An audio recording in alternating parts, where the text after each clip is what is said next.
अस्सलामु अलैकुम वरहमतुल्लाह। नाज़रीन, मुझे अल्लाह रब्बुल इज़्ज़त की ज़ात से कवी उम्मीद है कि आप लोग बखैर व आफ़ियत होंगे। अल्लाह रब्बुल इज़्ज़त आप लोगों को ऐसे ही खुश रखे। हज़रत अब्दुल्लाह बिन उमर रज़ियल्लाहु अन्हुमा फ़रमाते हैं कि मैंने रसूलुल्लाह सल्लल्लाहु अलैहि वसल्लम को ये इरशाद फरमाते हुए सुना कि तुमसे पहले किसी उम्मत के 3 शख्स एक साथ सफ़र पर निकले। चलते चलते रात हो गई। रात गुजारने के लिए वो एक गार में दाखिल हो गए। उसी दौरान पहाड़ से एक चट्टान गिरी जिसने गार के मुंह को बंद कर दिया। ये देखकर उन्होंने कहा कि इस चट्टान से निजात की यही एक सूरत है कि सब के सब अपनी आमाल सालिहा के ज़रिए अल्लाह ताला से दुआ करें। चुनांचे उन्होंने अपने अपने अमल के वास्ते से दुआएं की। उनमें से एक ने कहा, या अल्लाह, आप जानते हैं कि मेरे माँ बाप बहुत बूढ़े हो चुके थे। मैं अहल अयाल और ग़ुलामों को उनसे पहले दूध नहीं पिलाता था। एक दिन मैं एक चीज़ की तलाश में दूर निकल गया।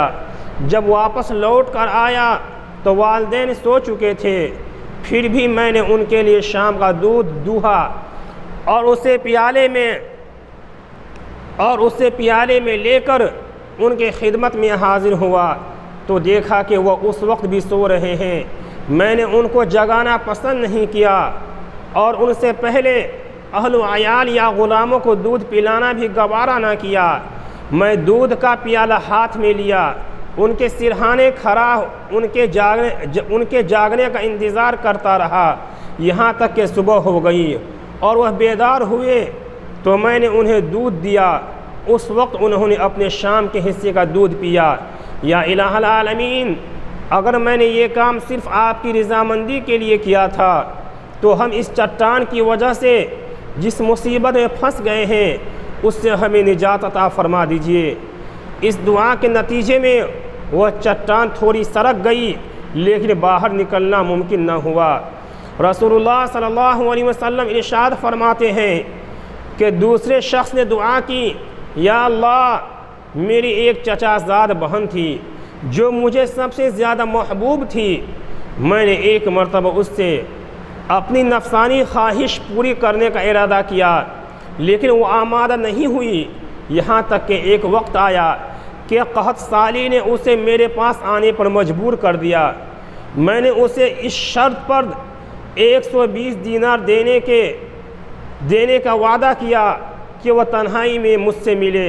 वह आमादा हो गई। यहाँ तक कि जब मैं उस पर काबू पा चुका और वह करीब था कि मैं अपनी नफसानी ख्वाहिश पूरी करूं, तो उसने कहा, मैं तुम्हारे लिए इस बात को हलाल नहीं समझती कि तुम इस महर को नाहक तोड़े। ये सुनकर मैं अपने बुरे इरादे से बाज आ गया और मैं उससे दूर हो गया। हालांकि मुझे उससे बहुत ज़्यादा मोहब्बत थी और मैंने वह सोने के दीनार भी छोड़ दिए जो उसे दिए थे।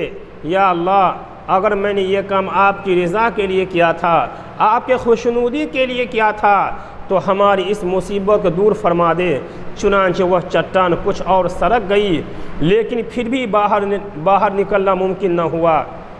तीसरे ने दुआ की, या इलाहुल आलमीन, कुछ मज़दूरों को मैंने मज़दूरी पर रखा था, सबको मैंने मज़दूरी दे दी।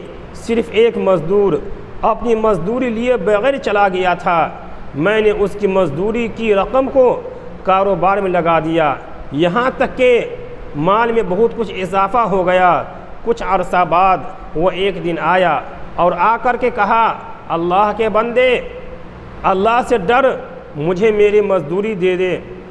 मैंने कहा, ये ऊँट, गाय, बकरियाँ और ग़ुलाम जो तुम्हें नज़र आ रहे हैं ये तुम्हारी मज़दूरी है, यानी तुम्हारी मज़दूरी को कारोबार में लगाकर ये मुनाफा हासिल हुआ है। उसने कहा अल्लाह के बंदे मजाक ना कर। मैंने कहा मजाक नहीं कर रहा हूँ, हकीकत बयान कर रहा हूँ। चुनांचे मेरी वजाहत के बाद वह सारा माल ले गया, कुछ न छोड़ा। या इलाहल आलमीन, अगर मैंने ये काम सिर्फ़ आपकी रज़ामंदी की खातिर किया था तो ये मुसीबत जिसमें हम फंसे हुए हैं दूर फरमा दे। चुनांचे वह चट्टान बिल्कुल सरक गई और गार का मुँह खुल गया और सब बाहर निकल आए। इस हदीस शरीफ से पता ये चला कि हम अपने आमाल सालिहा का वसीला लगा करके दुआ करेंगे और दुआ कर सकते हैं तो अल्लाह रब्बुल इज़्ज़त हमारे दुआ को कबूल फरमाएंगे। दोस्तों, इस वीडियो को लाइक करें, चैनल को सब्सक्राइब करें और दोस्तों अहबाब में शेयर फरमाएँ। अस्सलामु अलैकुम व रहमतुल्लाह।